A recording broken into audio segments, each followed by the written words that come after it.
Welcome to Friday Friends, RI Elder Info's weekly look at the organizations and individuals providing resources for Rhode Island seniors, caregivers, and professionals.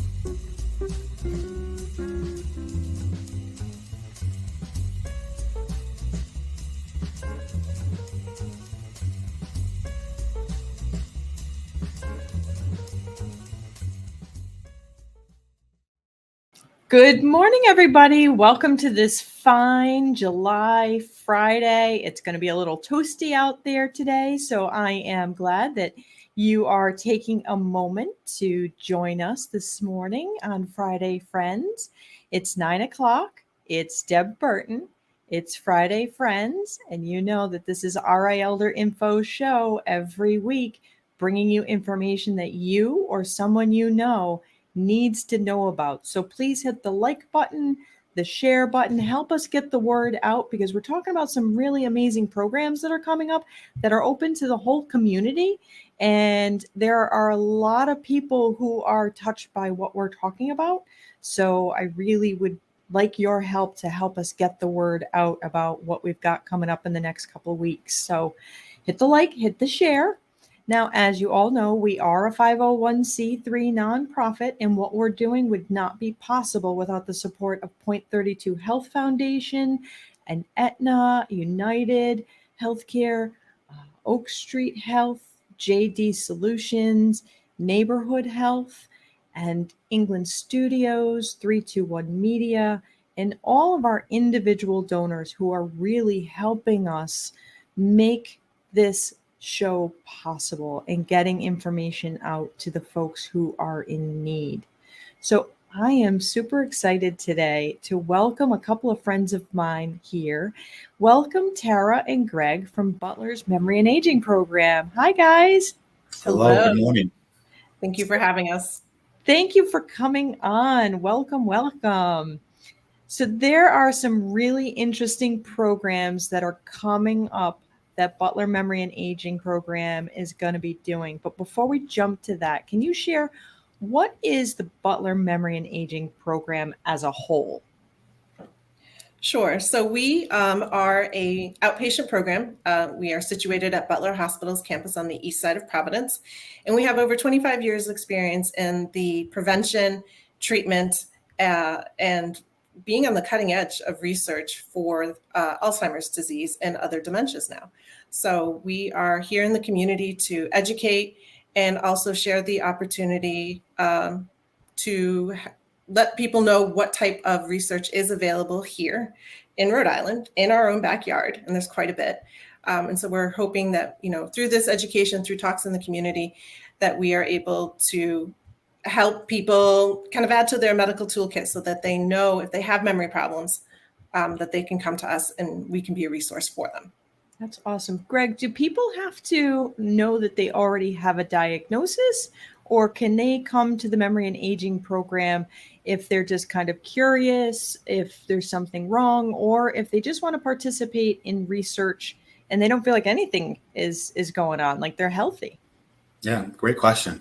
So all the above. Certainly we focus on prevention and treatment. However, if anybody is concerned about memory or cognitive decline, certainly participating in research is the best approach to not just kind of addressing that concern, but also helping us find a potential cure for Alzheimer's. A cure would be a beautiful thing. Absolutely. So many people are impacted. Now, with the research that Butler Memory and Aging Program has been doing, is that research showing differences between different people of different races or ethnicities or backgrounds? Certainly, we would love to see a lot more people participate in clinical research. Historically, there have been more Caucasians and white people who participate in research. Of course, in order to make sure that any breakthrough treatments that come out of all of this research is applicable to everyone, we need more people to participate, particularly with our African American and Latino communities that for many different reasons has been very difficult, but that we are making a special invitation to individuals who would like to learn a little bit more about their risk factors and how research might be helping with that. Greg that's his specialty as diversity outreach coordinator for our program, and speaking in the community about that. So Greg, what are these fun things that I can tell you RA Elder Info is really looking forward to participating in, that you have worked really hard on in the community to get the word out? What are these fun programs coming up? Yeah, thank you. So I do a lot with the community, but in particular, next Thursday, July 13th, there will be a health summit at the West End Community Center located on Buckland Street from 9 a.m. till 2 p.m. This health summit originally was created to just promote Medicare re-enrollment for older African American adults in Providence, but since has grown into a full-blown health and wellness fair with over 30 vendors. There'll be live music. There'll be food giveaways, particularly, and maybe more importantly, free produce giveaway. We certainly understand that with so many disparities and obstacles and barriers within underserved communities, access to produce and good vegetables and fruit is very hard, right? And so we'll be giving away free produce. There'll be a barbecue, and many of the vendors will be doing interactive things to engage the community. We'll be doing blood pressure checks, free vaccines. Certainly the Memory and Aging Program table will be registering people for our prevention registry, as you see at the ticker at the bottom, and many other things. The Mayor, Brent Smiley, will be there offering some opening remarks. But in short, the event aims to empower older African Americans and Latino adults to take control of their health. It kind of has the sound of like a good old-fashioned, almost block party. That's exactly. It's all going to be at the West End Community Center. Absolutely. Certainly you want to take advantage of the nice weather outside, and everybody loves a block party during the summer. But more importantly, it's all about meeting people where they are in the community and having a mindset of relationship as opposed to asking for something. You just want to develop a relationship with people, establish a trust, especially with a community that historically has mistrust with healthcare providers and, a history of clinical abuse. So it's all about establishing a relationship. And really getting to know people. It's like you're a real person, both of you. Like you can pick up the phone and call. Absolutely. If people have questions. It's not like I think sometimes when we think of research, it's like the white jacket and the microscope and, let me in-depth studies. And I'm sure that there's that part of the science for Alzheimer's, but for some of your studies, what kind of researchy kind of things would participants do? Are they asking, answering questions? Are they doing blood work? What kinds of things, different kinds of studies do you guys have going on over there?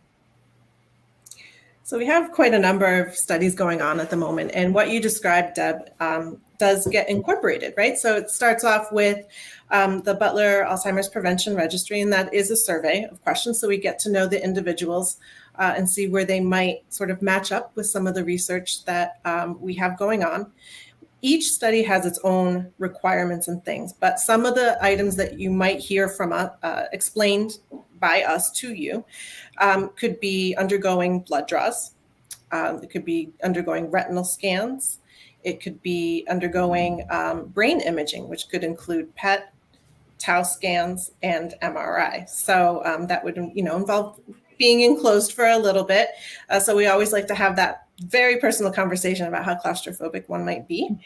It also includes, some studies include investigational medications and some don't. Some of them are what we call longitudinal. So it just means that we're following you and your memory and thinking skills and maybe some of those biomarkers such as blood draws, maybe even looking at your ApoE4 status, which is a risk gene for Alzheimer's disease, and following how things progress over time. So there's really something for everyone to participate in at the moment. And the great thing about the registry and just having an initial conversation with the outreach team, there's 4 of us, is that we're having a conversation. We're hopefully providing the education that you want, so you learn about what is involved and how you may want to participate. It does not mean you have to enroll automatically. We are perfectly happy to have a conversation. We all, I think, in our own way, have the gift of gab, and we love learning about everyone and their background. So all of that is very helpful when we're trying to, have someone come in and hopefully be part of our, research family. Yeah, that's awesome. Now, Greg, you mentioned that this is for a community that is often underserved, and it sounds like the testing that is being offered through the program, it sounds like it's really expensive. So is there a cost to participate in any of these research? Do you have to have like a special kind of insurance or anything like that? Or is it all free? Yeah, great question. So it's actually all free. We certainly want to make it accessible for everybody and anybody. But yeah, all of the trials are free. And we do have a clinic where individuals who have a diagnosis can be seen here by neurologists, and we accept Medicare. Okay.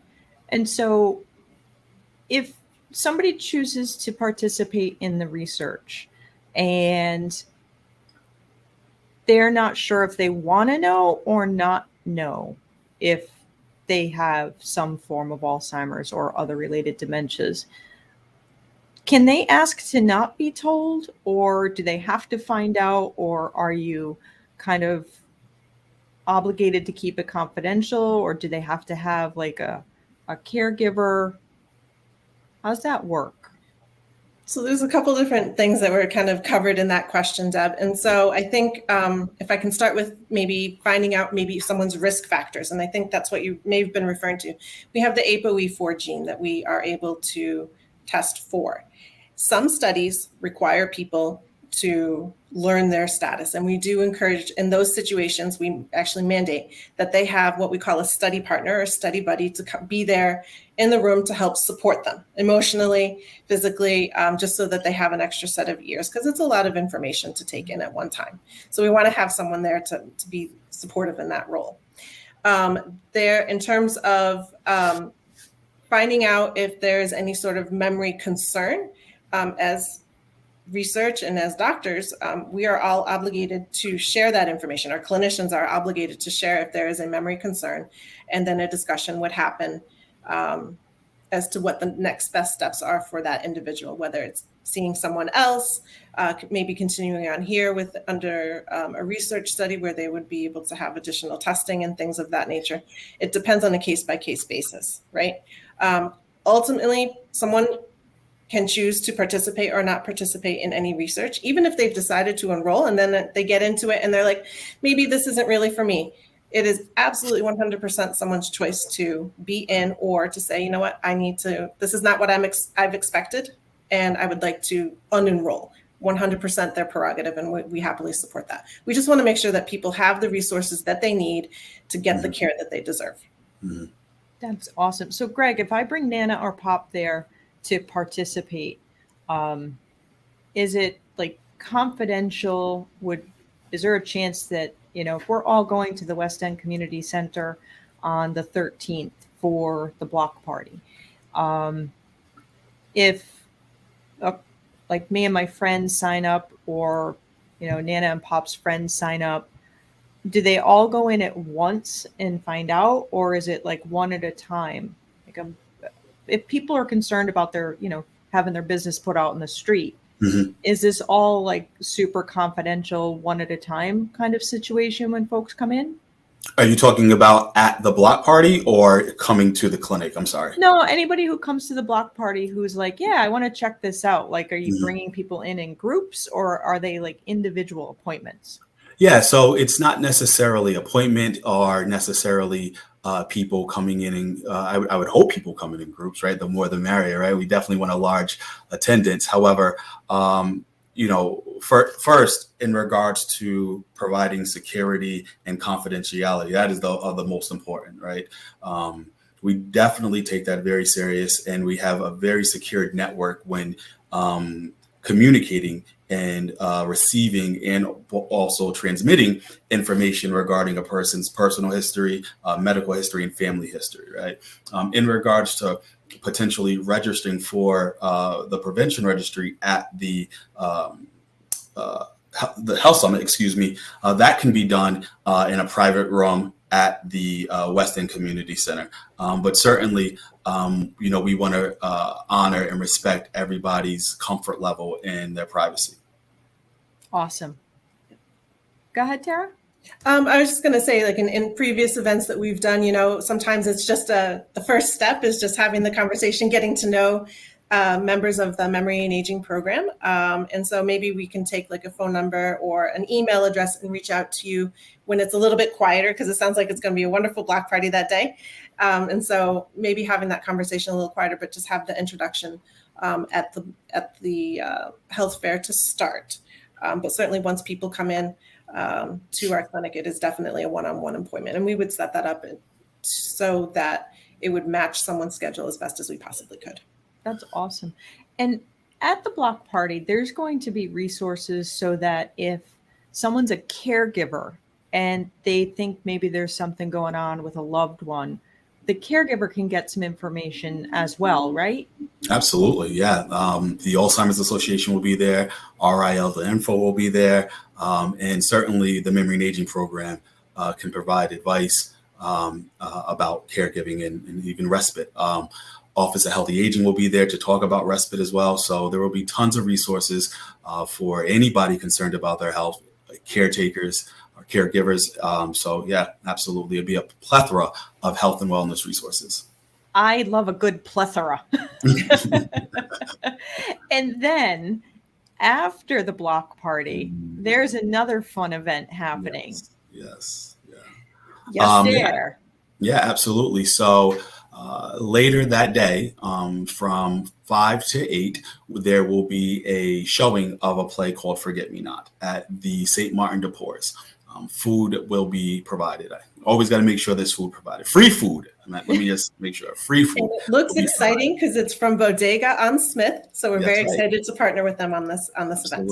Absolutely. Thank you for that. Yes, Forget Me Not is a great play by Garrett Davis, I believe, is his name. And it speaks about how a African-American family is dealing with a father who was diagnosed with Alzheimer's, and how their lives change and how the dynamics of the family change and how they now have to take on a new endeavor that in a lot of ways is not familiar with us, right? It's not familiar with the Black and Brown community. There's a lot of misconceptions, a lot of myths, and the play really does a great job of dispelling that and also bringing a lot of humor to it as well. And for some people in the Providence area, we actually brought this play live to Providence pre-pandemic. And it was a wonderful event. And what we're excited about is that we can bring this as a streaming event at the St. Martin de Porres Center. And so it'll be live in front of an audience, but the play itself will be streaming. Afterwards, we'll have a panel discussion with Deb Burton from Rhode Island Elder Info, one of our clinicians from the Memory and Aging program, as well as the Alzheimer's Association. So a brief opportunity to do some questions and answers with these experts in the field, and then also kind of talk about what they saw in the Forget Me Not play. I think it does a wonderful job of bringing some compassion and love and family love and feelings with the humor, as Greg said. But I think people will be really pleased for this event. We will also have the vendors from Rhode Island Elder Info, Alzheimer's Association, and the Memory and Aging program to provide additional resources for anyone in those particular realms. So I think it'll be a really nice event, and we hope that everyone will sign up on Eventbrite. Yes. So we can make sure that we have enough food for everyone. That's also really, really important too. Absolutely. Yeah, I've got to make sure. And if somebody is not maybe tech savvy to do Eventbrite, I know that they can call your team at the 455-6402 and like talk to a real person to get that signed up. 100%. Yeah, because we want to make sure we have enough food for everybody. Just one thing that I think sometimes people don't realize is becoming forgetful a normal part of aging, or is that something that people really ought to talk to their doctor about and look into? So I think over time, there is what we consider normal aging, right? We've all walked into a room and forgotten why we were there. Maybe we forget our keys and our phone, where those happen to be. But usually we're able to kind of maybe retrace our steps for a moment, think about it for a moment, and recall why. And that is normal part. We're a very distracted society right now. We have a lot of different things going on at the same time. So that's easy to forget.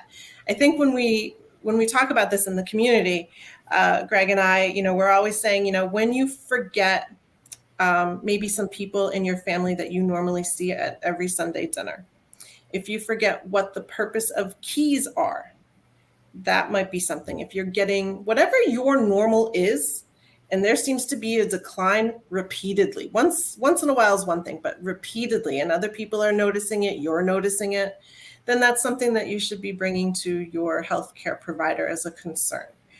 We're hoping that with these two events, this will help, kind of bring the discussion forward more, make it seem a little bit less intimidating, and have that opportunity to speak with their loved ones, but also perhaps their care team as well, being like, hey, listen, I'm a little concerned about this because of X, Y, and Z. What do you think we should do? And, this is what I've learned at these events. So that's what we're really hoping for, meeting people in the community, providing the best education, science-backed, so that people can be healthier. And that's what we all want, right? Right. And to do that, we need everybody to participate in research. Like, that is so critically important. And Greg, you're right. Like, historically, there have been some misdeeds, and we are blessed enough to be moving forward to make sure that we're including everybody in our research and doing it in a respectful, dignified, with integrity way. Absolutely. So everybody coming out on the 13th, whether they're coming to the block party or the show, they can meet Greg, right? Absolutely. I'll be there.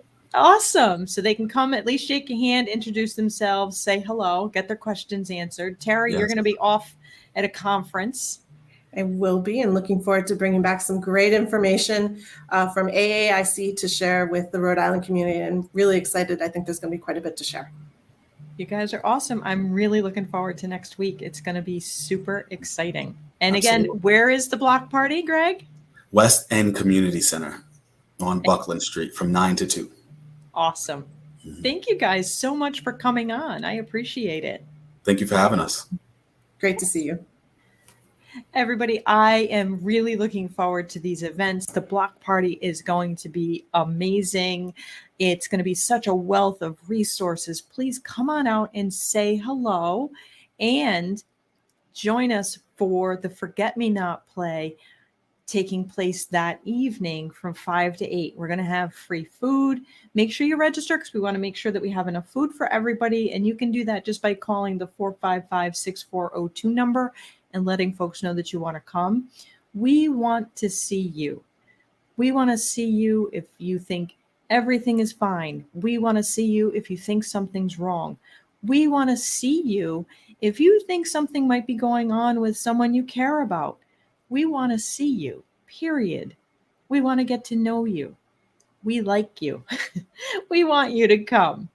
So I look forward to seeing you all next week, the 13th, 9 to 2 at the West End Community Center, or at the St. Martin de Porres Center from 5 to 8. It's going to be an absolute blast for our community. I look forward to talking to you all again next week. In the meantime, be well and be kind.